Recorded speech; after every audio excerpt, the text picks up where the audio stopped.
toi éternellement. Où donc aller, loin de ton souffle? Où m'enfuirai-je, loin de ta face? Je monte aux cieux, mon Dieu, tu es là dans les abîmes, ta main est sur moi. Dieu éternel, je sais que tu m'aimes, tu es mon Père, je suis ton enfant.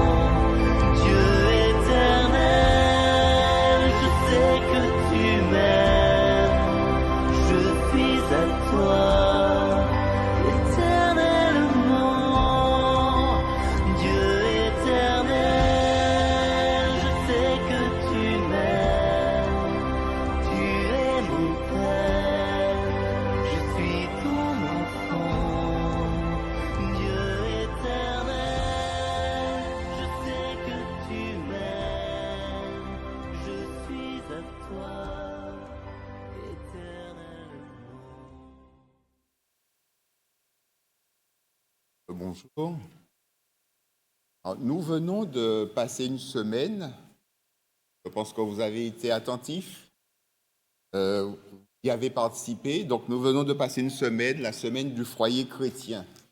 Donc, qui a été une semaine qui a été proposée par le département vie de famille de la Fédération France-Sud et au cours de laquelle donc, nous avons pu, en tout cas, nous avons eu l'opportunité de discuter, d'échanger, d'apprendre des choses, de remettre des choses en question peut-être, ou en tout cas, de nous enrichir à partir donc d'un matériel pédagogique, des fiches que nous avons reçues chaque jour, de vidéos aussi. Et donc, nous avons pu, disons, comprendre et en tout cas approcher un certain nombre de sujets. Le thème central, je le rappelle, comprendre des familles diverses. Et au cours de cette semaine, donc, on a pu voir, par exemple, on a pu avancer sur le sujet des familles avec des enfants neuroatypiques, des familles qui comportaient des membres classifiés ou caractérisés comme LGBTQ+, des familles monoparentales, des familles recomposées, des familles unipersonnelles, voire des familles qui éprouvaient des problèmes de fertilité.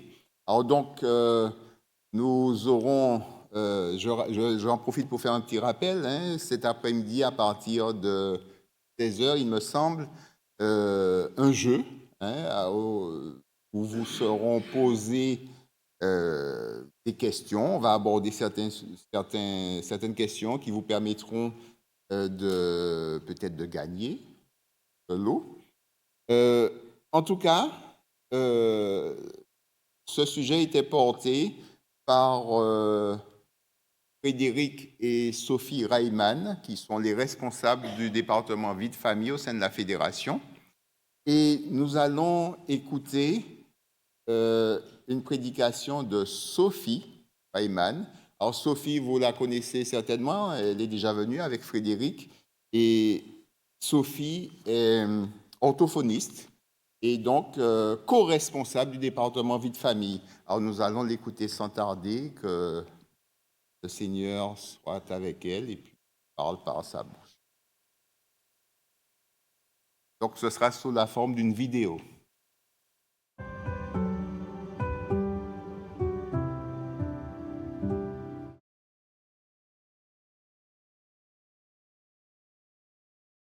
Bonjour à tous.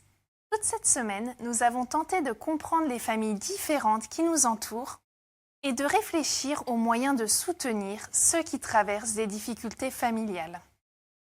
Je me souviens le jour où nous avons décidé de fonder une famille. Nous étions enjoués, confiants, déterminés.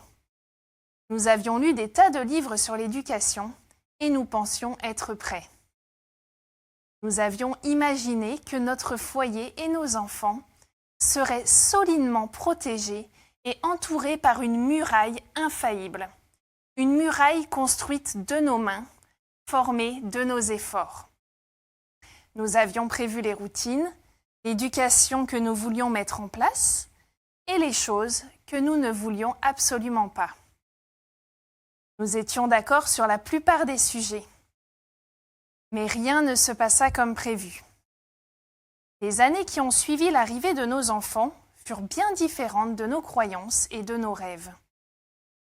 Nous faisions le constat d'une muraille abîmée, par endroits en ruine, par d'autres endroits consumés. Nos histoires familiales, nos doutes, nos blessures ne manquaient pas d'entraver notre quotidien et nous étions contraints d'ouvrir nos yeux sur une toute autre réalité. Cette muraille ne protégeait plus, mais elle laissait passer les flèches et atteignait nos cœurs et ce que nous avions de plus précieux, notre famille. N'avez-vous jamais ressenti cela ? Une tristesse profonde devant votre réalité familiale, si loin de l'idéal prévu. Et pourtant, au cœur de nos déceptions, de nos échecs, de nos luttes, Dieu ouvre un espoir vers une reconstruction.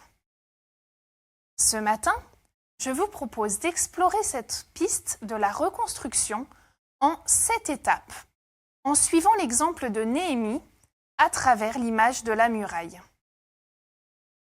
Lorsque Néhémie apprend que la muraille est en ruine, au comble du malheur et de l'humiliation, il s'assoit et pleure. Le texte nous dit dans Néhémie 1,4 qu'il reste plusieurs jours dans la désolation, priant et jeûnant. Son cœur est profondément affecté par la situation. La première étape par laquelle il passe est un temps de deuil. Lorsque nous sommes touchés au cœur de nos familles, blessés, déçus, il nous faut souvent passer par un temps de deuil, deuil de la famille idéale, deuil de tout ce que nous avions projeté sur nos enfants et qui ne s'est pas passé comme prévu. Ce temps peut prendre plusieurs jours, mois, voire années. Parfois, la réalité nous violente. Parfois, nous nous berçons d'illusions. Demain, je ferai mieux. La prochaine fois, il m'écoutera. Si je suis plus ferme, il reviendra dans le droit chemin. Souvent, nous voulons aller trop vite, mais il faut du temps pour vivre pleinement ces émotions avant de pouvoir passer à l'action. Deuxièmement, Néhémie se met en prière. Il remet la situation entre les mains de Dieu. Il évoque les promesses de Dieu, exprime son désarroi et sa tristesse, puis confie à Dieu son désir d'agir. Est-ce que cela change les choses immédiatement ? Non. Et pourtant, bien que rien n'ait changé, Néhémie choisit de mettre sa confiance en Dieu au cœur de ses difficultés. Lorsque je priais pour ma famille les premières années, je voulais que Dieu agisse tout de suite, qu'il efface tout, que tout rentre dans l'ordre d'un coup. Cela n'a pas fonctionné et j'ai compris bien plus tard que Dieu souhaitait agir, une brique après l'autre, dans notre vie familiale. Dieu m'avait mis dans le cœur de lui confier ma famille ardemment, mais il me fallait d'abord prendre le temps de constater l'étendue des dégâts. Premièrement, chez moi. C'est d'ailleurs ce que Néhémie décide de faire avec la muraille. Sans en parler à personne, il va voir de ses propres yeux l'état de cette muraille.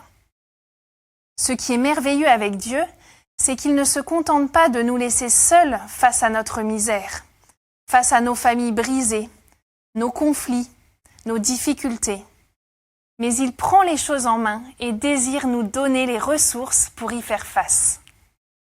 Si l'Éternel ne bâtit la maison, ceux qui la bâtissent travaillent en vain. Si l'Éternel ne garde la ville, celui qui la garde veille en vain. En vain, vous levez-vous tôt le matin, vous couchez-vous tard et mangez-vous le pain de douleur. Il en donne autant à ses bien-aimés pendant leur sommeil. Psaume 127, 1 à 2. Waouh! La première fois que je suis tombée sur ce verset, nous étions à Collonges. Ce verset a été une révélation.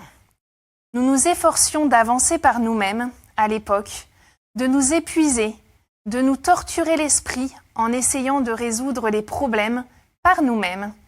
Et voici qu'une nouvelle voie s'ouvrait devant nous. Je me souviens encore de ma réflexion ce soir-là. Alors que je priais, je disais « Ok Seigneur, je lâche prise, je suis prête. Je suis terrifiée, mais j'abandonne toute chose entre tes mains, car je sais, tout au fond de mon cœur, que tu prendras soin de notre famille. » Ces mots ont été difficiles à prononcer, car ils impliquaient de lâcher prise, et pour moi c'était très compliqué. Il me fallait arrêter de vouloir tout contrôler et tout remettre entre les mains de Dieu. Mais cela a été une étape importante de ma foi vers un chemin de guérison où je pouvais enfin laisser la place à Dieu pour agir. Une fois ce constat fait, Néhémie franchit une 4e étape. Il commence à s'ouvrir aux autres, mais pas à n'importe qui. Il s'entoure de bonnes personnes pour l'aider dans ce projet de reconstruction. Des gens qui ont à cœur de l'entourer dans cette bonne résolution. Ces dernières années, Dieu nous a envoyé de nombreuses personnes ressources, de vraies bénédictions sur notre chemin. Moi qui ai beaucoup de mal à demander de l'aide, c'est Dieu qui m'a envoyé ces personnes-là. Et ça a été vraiment un bienfait incroyable. Il y a quelques semaines, j'ai eu l'occasion de revoir une de ces personnes ressources, qui a été une réelle écoute, qui a fait preuve de compassion, d'entraide lorsque nous traversions des difficultés familiales il y a quelques années. Elle m'a dit ces mots : « Tu sais, je ne vous oublie pas. Je n'ai jamais cessé de prier pour votre famille et je continue de persévérer dans la prière pour vous. » Dans Proverbes 17 et 17, il est dit : « L'ami aime en tout temps et dans le malheur, il se montre un frère. » Cela m'a beaucoup émue, car comme je l'ai dit tout à l'heure, je m'ouvre difficilement. Mais Dieu m'a offert la chance de rencontrer des êtres merveilleux placés sur mon chemin afin de tenir bon, un peu plus, de m'accrocher à cet espoir de reconstruction. Mais ce chemin n'est pas facile, car des obstacles se dressent.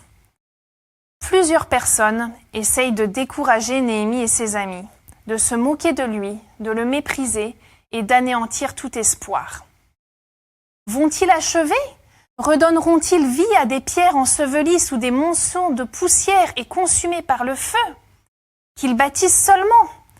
Si un renard s'élance, il renversera leurs murailles de pierre. Parfois, personne ne croit en nous ni en notre famille. Parfois, ce sont les autres qui nous découragent par leur jugement.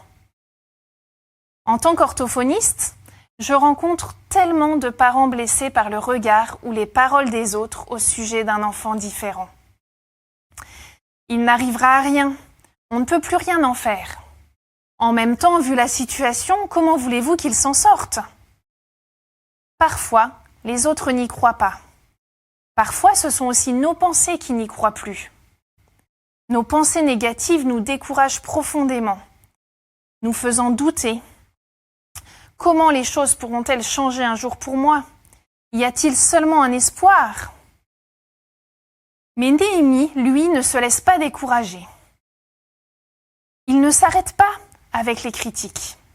Il confie sa peine et sa colère à Dieu, puis reprend le travail. Quand je reçois un enfant en séance, la première chose que je lui dis est « Je crois en toi. Je me bats et je me battrai pour toi. Je me bats pour chaque famille. Je refuse d'abandonner. J'y crois vraiment. Et Dieu croit aussi en cet enfant différent, en cette famille imparfaite. Dieu a un espoir pour ta famille. Ne laisse personne te faire croire que la situation est fichue. Si tu as grandi sans père, Dieu désire t'accompagner en tant que père. Si tu as connu de la violence, Dieu désire te libérer et te conduire vers un chemin nouveau.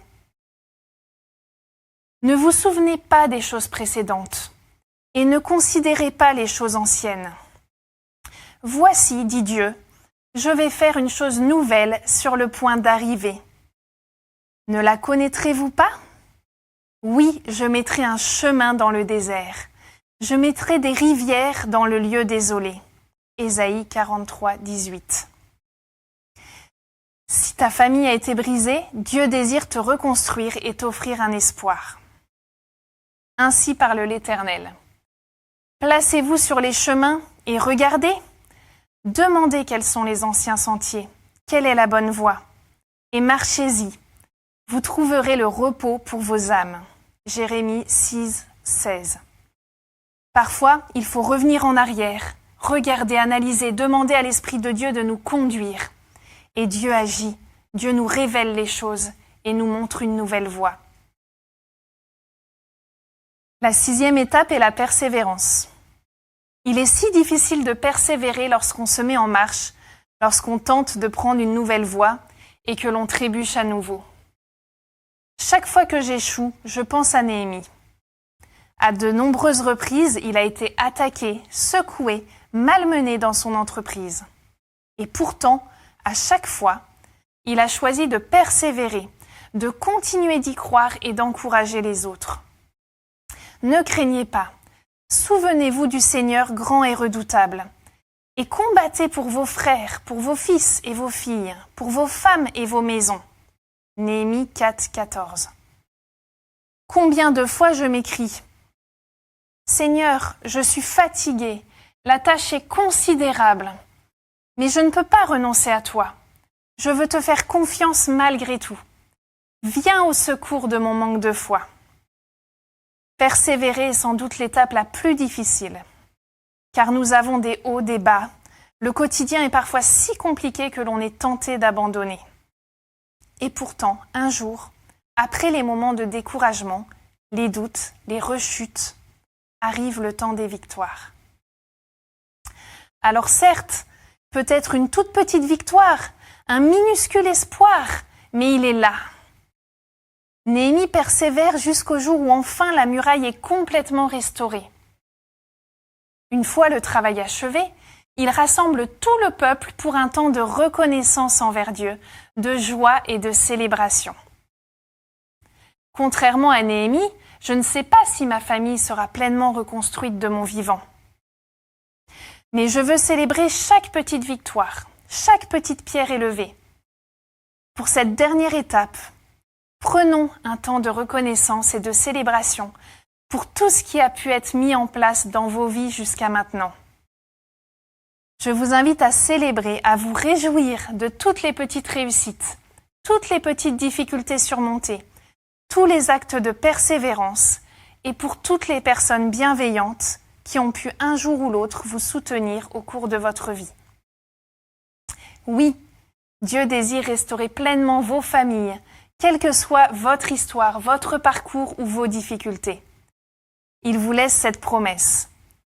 Jusqu'à votre vieillesse, je serai le même. Jusqu'à votre vieillesse, je vous soutiendrai. Je l'ai fait et je veux encore vous porter, vous soutenir et vous sauver.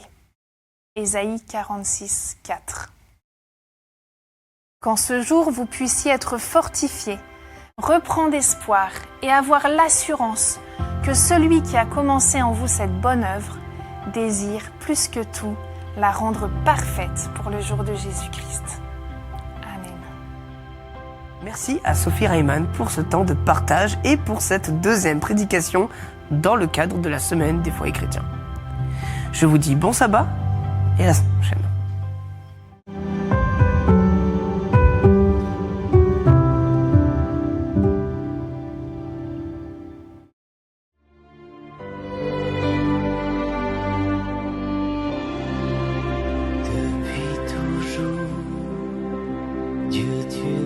Choisi depuis toujours, Dieu tu m'as béni et appelé avant ma naissance, tu me tissais dans le silence. Dieu éternel, je sais que tu m'aimes, tu es mon Père, je suis ton enfant, Dieu éternel, je sais que tu m'aimes, je suis à toi, éternellement.